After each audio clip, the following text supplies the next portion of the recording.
Hey YouTubers, how's it going? Mike Martin's here, Mike Martin's channel. I got a really steaming hot article pointing fingers down under, and it's true. And why is this happening? Housing affordability. Australians politicians among nation's most aggressive investors. Well, if you create the laws, obviously, yeah. Let's get to it. It's like Minesweep, okay? It's like you know where the mines are in Minesweep, so you work around it. Basically, is what I'm trying to say. Photo. The members of Cabinet Expenditure Review Committee, which will set housing affordability policies, all own property. Why would they want to see the property go down in price, right? Of course, they want things to keep jacked so that, let's go back to basics here. There's no housing affordability crisis in the ranks of the federal parliament's members and senators. Okay, contradicts what's said up there, but let's go to the key points. The average property owning parliamentarian has 2.4 titles to their name. There are more primary residents than politicians. Only 10 out of 226 elected officials own property. So, 216 people or politicians are basically what's making 20 million Australians suffer, or 18 million Australian proper suffer. Mind you, a lot of people own their property now from the 80s and 90s, and they're laughing now because they're sitting on a gold mine. Mind you, they need to sell it. Anyways, the politicians charged with tackling the thorny issue of sprawling house prices are among the nation's most aggressive property investors, an analysis by the ABC has revealed. The 226 individuals own 525 properties between them, and about half of them own investment properties. This means many of our politicians have a very personal interest in any changes to the negative gearing and the capital gains tax discount.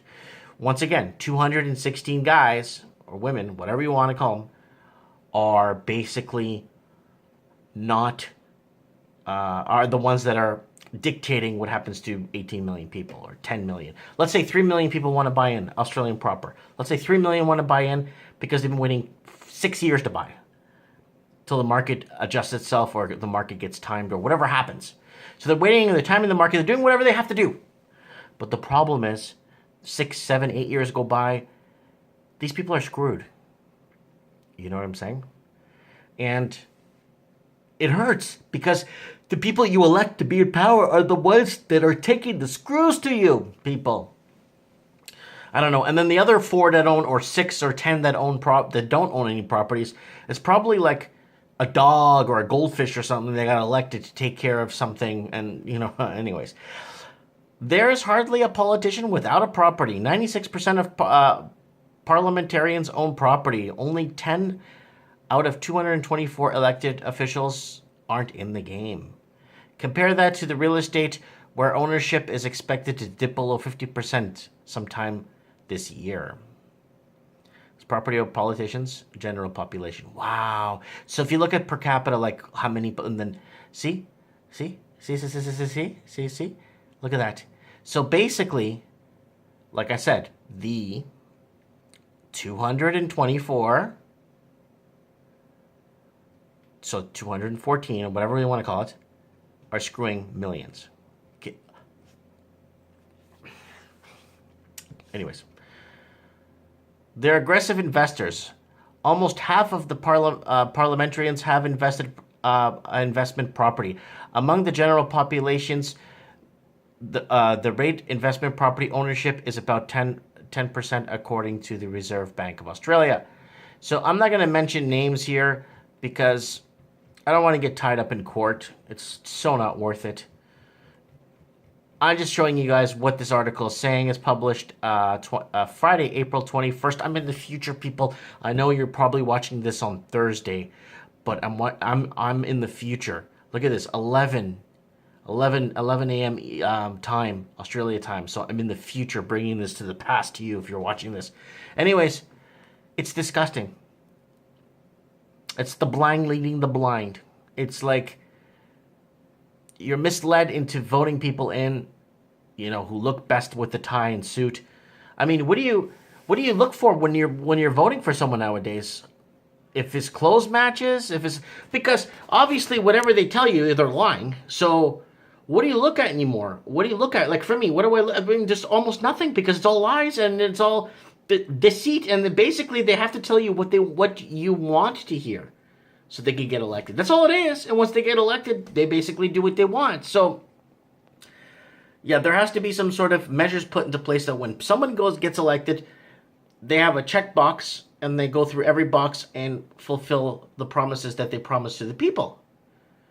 Because there should be impeachment. These guys like this should be impeached, but not 6 months of trials and wasting taxpayers' money. Impeached. Everyone go on your tablet, vote yes or no. Should this guy get impeached? Vote now. You have 1 hour window to vote. All electronic votes will be tallied at the head office.